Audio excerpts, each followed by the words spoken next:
Em 2009, veio a Minha Casa Minha Vida, né, uma lei do governo do PT, inclusive, que pensando nisso e sabendo que isso é um grande problema, e é um grande problema muito maior, inclusive, do que nos outros estados, do que em São Paulo. Né? São Paulo tem esse problema, na Grande São Paulo tem esse problema.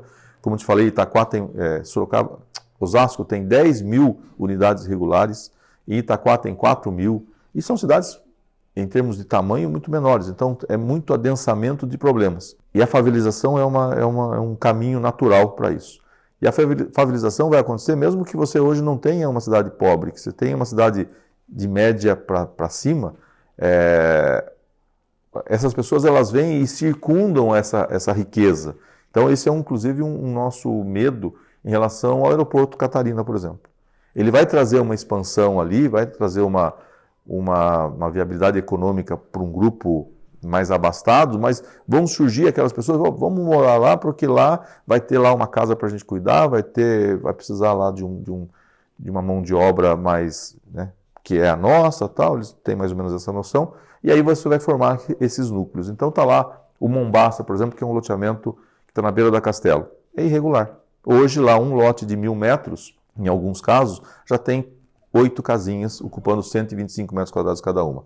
Então esse é um caminho sem volta se não houver uma força política, uma vontade política de se resolver isso aí. Isso nasce lá com o prefeito, mas também pode nascer por uma pressão política da Câmara de Vereadores. Isso é fato. Mas vocês conhecendo o problema e sabendo que tem solução, já é um bom caminho. Bom, então estamos caminhando já.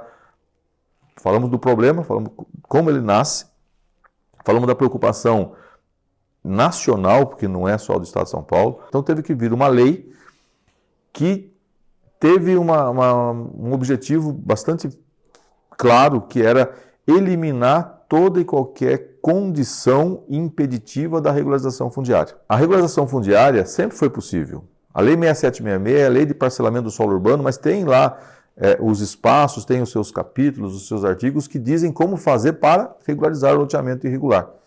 Primeiro que lá também diz que o loteamento irregular, o loteador irregular é um criminoso. Está lá capitulado como sendo um crime o parcelamento do solo urbano, especialmente porque também ele é crime porque ele é, de alguma forma, capitulado no Código Penal, que é o 171. Na verdade, é o famoso 171. Você vende uma coisa e entrega a outra. Né? Mas pouco se fez... Pouco não, teve casos de loteadores presos, inclusive, por conta do loteamento irregular. Né? Mas, enfim, pouco se fazia dentro da Lei 6766. Em 2009, veio então a Lei 11.977, que é a Lei Minha Casa Minha Vida, e tem um capítulo especial. Tem um capítulo lá que fala sobre as produções de habitação, né? Foram feitos aqueles núcleos habitacionais, né? Das faixas 1, faixa 2, faixa 3, para aqueles que realmente não tinham casas, né? E aí veio também nesse mesmo capítulo a regularização fundiária dos imóveis urbanos e rurais também, mas basicamente dos urbanos. E aí foi tirado da frente vários impeditivos. Né?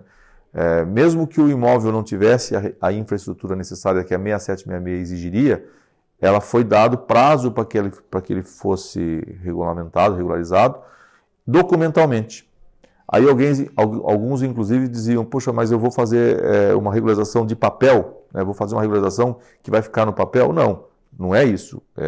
Por isso que a força política é importante. É regularizar documentalmente, é dar título de propriedade para as pessoas, é mostrar para as pessoas a importância de serem regulares e inserir essas pessoas na comunidade de forma regular, e aí você trazer verbas públicas para você minimizar o problema social que já está implantado lá.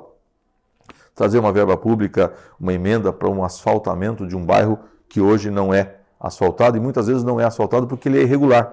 Então você trazer verba pública para pôr dentro de um loteamento irregular é um caminho muito difícil, porque você vai ter aí um problema, talvez até com o Tribunal de Contas, porque enquanto não é regular, aquela rua é particular, ela não é pública. Muito embora tenha poste, as pessoas caminhem de forma autônoma ali, né, de forma independentemente de autorização ou não, porque aquilo aparentemente é público, mas ele, em termos de propriedade, ele continua sendo da matrícula mãe, daquele loteador ou do antecessor ao loteador. Então, esse é um problema. Então, tirando a lição que a 11977 trouxe, Minha Casa Minha Vida, que bastaria que o loteamento fosse consolidado. E o consolidado traduz na irreversibilidade, ele é irreversível. Então, o que o legislador foi, de forma inteligente, pensar? Se aquele loteamento ele já existe, por conta de uma falta de fiscalização, por conta de que já passaram-se 20 anos, hoje já tem ali 200, 300 lotes com casa, as pessoas morando, o que eu vou fazer? Eu vou desfazer o negócio? Eu não vou desfazer. Inclusive, algumas ações civis públicas, né, que o Ministério Público é o patrono da ação, no final, normalmente são condenados a duas coisas, ou regularizar ou desfazer o loteamento. O cara não tem como desfazer o loteamento. Como que ele vai desabrigar aquelas pessoas todas? Ele vendeu aquilo, então não tem mais como fazer, não tem como voltar atrás. Então, já que está, que fique. Já que está, vamos fazer a regularização. É essa o ensinamento trazido pela 11977.